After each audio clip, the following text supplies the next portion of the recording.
సింహరాశి వారికి ఈ వారం చాలా అనుకూలంగానే ఉంది. వీరికి అర్ధాష్టమ నడుస్తుంది. కొన్ని పనులు నిదానంగా అవుతాయి. కొన్ని పనులు మధ్యలో ఆగిపోయినా తర్వాత పూర్తి అవుతుంది. వ్యయంలో గురువు ఉన్నారు. వీళ్ళకి అష్టమాధిపతి గురువు వ్యయంలో ఉన్నారు. ఖర్చులు అధికంగా ఉంటాయి. రూపాయికి ₹2 ఖర్చు ఉంటుంది, లేదా రూపాయి ఖర్చు ఉంటుంది. ద్వితీయాధిపతి అయిన బుధుడు చతుర్థంలో ఉన్నారు కుజుడితో కలిసి. కుటుంబపరంగా చిన్న మనస్పర్ధలు ఇబ్బందులు ఉండే అవకాశం లేకపోలేదు. సంతానానికి మన సంబంధం వస్తుంది, చేద్దాకా వచ్చి చేజారిపోతుంది. అది ఎందుకు ఏమిటో తెలియదు, కారణాలు ఉండవు. కుటుంబం కోసం సాయశక్తిగా కష్టపడతారు. అది గుర్తించేవాళ్ళు చాలా తక్కువ మంది. బయట వాళ్ళు పేరు ప్రఖ్యాతులు ఉంటాయి, కానీ ఇంట్లో వాళ్ళు మనం ఎప్పుడు గుర్తించరు.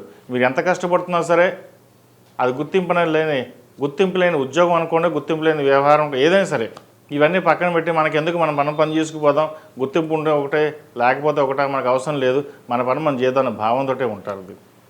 అది ఒక మంచితనం అనుకోవచ్చు, ఏదైనా అనుకోవచ్చు. అది అదేవిధంగా ఉద్యోగంలో మంచి పేరు ప్రఖ్యాతలు తెచ్చుకుంటారు. నూతన ఉద్యోగ ప్రయత్నాలు చేస్తున్న వారికి ఉద్యోగ అవకాశాలు కలిసి వస్తాయి.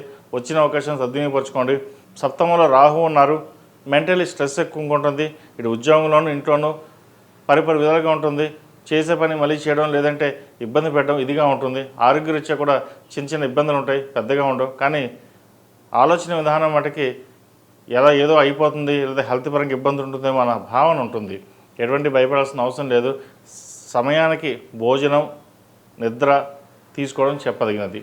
లాభాధిపతి ద్వితీయాధిపతి అయిన బుధుడు చతుర్థంలో ఉన్నాడు, కుజుడితో కలిసి వక్రించి ఉన్నారు. భూ సంబంధించిన విషయ వ్యవహారాలు ఒక కొలిక్కి వస్తాయి.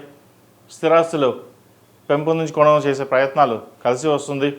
ఇల్లు కానీ ఫ్లాట్ కానీ కొనుగోలు చేస్తారు. ఏదైనా సరే నలుగురిలో గౌరవంగా ఉండాలనే భావన ఏదైతే ఉందో కలిసి వస్తుంది.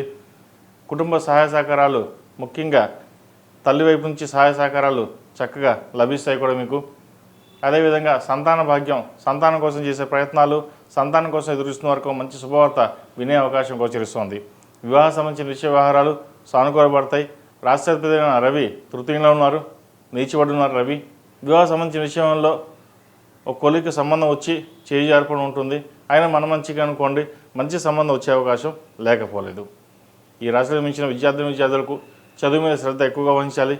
దుర్వ్యసనాలకి దూరంగా ఉండడం, చెడు సావాసాలకి దూరంగా ఉండడం చెప్పదగిన విషయం. ఇది అందరికీ కాదండి, కొంతమంది మటుకే. అయితే ఎక్కువగా ధనాన్ని ఖర్చు చేయడం, పిక్నిక్లకి విహారయాత్రలకి ఎక్కువగా ధనాన్ని ఖర్చు చేయడం జరుగుతుంటుంది. ఫ్రెండ్స్ వీటికి దూరంగా ఉన్నట్లయితే భవిష్యత్తు బాగుంటుంది. ఈ రాశిలో జన్మించిన స్త్రీలకు వృత్తి ఉద్యోగాల పరంగా అనుకూలమైన స్థానం లభిస్తుంది. మంచి ఉద్యోగం వచ్చే అవకాశం కూడా లేకపోలేదు. ఉన్న ఉద్యోగంలోనే ప్రమోషన్ వచ్చే అవకాశం కూడా గోచరిస్తుంది. ఎన్ని ఉన్నా కాస్త మెంటలీ స్ట్రెస్ అనేది ఎక్కువగా ఉంటుంది. సప్తమంలో రాహు ఉన్నారు. అదేవిధంగా అష్టమాధిపతి అయిన గురువు వ్యయంలో ఉన్నారు. వ్యయాధిపతి అయిన చంద్రుడు తృతీయ చతుర్థ పంచమ స్థానాల్లో సంచారం వల్ల మనసు కొన్ని విధంగా ఇబ్బంది పెట్టే విధంగా ఉంటుంది. కొన్ని మంచి ఫలితాలు ఉంటాయి. అయితే ద్వితీయంలో చంద్రుడు సంచారం వల్ల మనసు పరిపరి విధాలుగా ఉంటుంది. ఏదైనా ఒక నిర్ణయం తీసుకుందామంటే అది ముందుకు వెళ్ళడం, వెనక్కి వెళ్ళడం అనే విధంగా గోచరిస్తుంది. ఏదేమైనా సరే మనకెందుకు, మన పని మనం చేసుకుపోతున్న భావంతో ఉంటారు.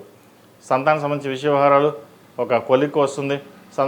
సంతానానికి ఒక వివాహం చేయాలనే యోచన చేస్తారు. మంచి సంబంధం కోసం ప్రయత్నాలు చేస్తారు, సంబంధం కుదురుతుంది. అదేవిధంగా సంతానం సంబంధించిన విషయ వ్యవహారాలు అన్నీ చక్కగానే ఉన్నాయి. ఒక శుభవార్తను కూడా వినగలుగుతారు. దైవ దర్శనాలు చేసుకుంటారు. సాధ్యమైనంత వరకు ప్రశాంతమైన వాతావరణం ఏర్పరచుకోవడానికి చేసే ప్రయత్నాలు కొంచెం భగ్నపరిచే వాళ్ళు కూడా ఉంటారు. వాటిని పక్కన పెట్టి మీ వరకు మీరు ప్రశాంతంగా ఉండడానికి ప్రయత్నం చేయండి. ఈ రాశిలో జన్మించిన వారు ప్రతిరోజు ప్రతినిత్యం ఓం నమః శివాయలో దీపారాధన చేయడం, శని స్తోత్రాన్ని పఠించండి. అష్టమ శని నడుస్తుంది కాబట్టి శని స్తోత్రం పఠించడం కానీ, లేదా ఓం నమః శివాయ అని 108 సార్లు ప్రతిరోజు ఉదయం సాయంత్రం ఈ నామం కనుక జపించినట్లయితే కొంతవరకైనా మంచి ఫలితాలు ఉండే అవకాశం గోచరిస్తుంది. ఈ రాశిలో జన్మించిన వారికి కలిసి వచ్చే సంఖ్య 1, కలిసి వచ్చే రంగు తెలుపు. ఏదైనా పని మీద బయటకు వెళ్ళేటప్పుడు బుధవారం కానీ శనివారం కానీ వెళ్ళండి, మంచి ఫలితాలు సంప్రాప్తిస్తాయి. ఈ పూజా స్టోర్.in పసుపు కుంకుమ నుంచి దేవతా విగ్రహాల దాకా అన్ని రకాల పూజలు, వ్రతాలు, వివాహం, గృహప్రవేశం, హోమాది శుభకార్యాలకు కావలసిన పూజా సామాగ్రి అంతా ఒక్క క్లిక్తో మీ ఇంటి వద్దకే.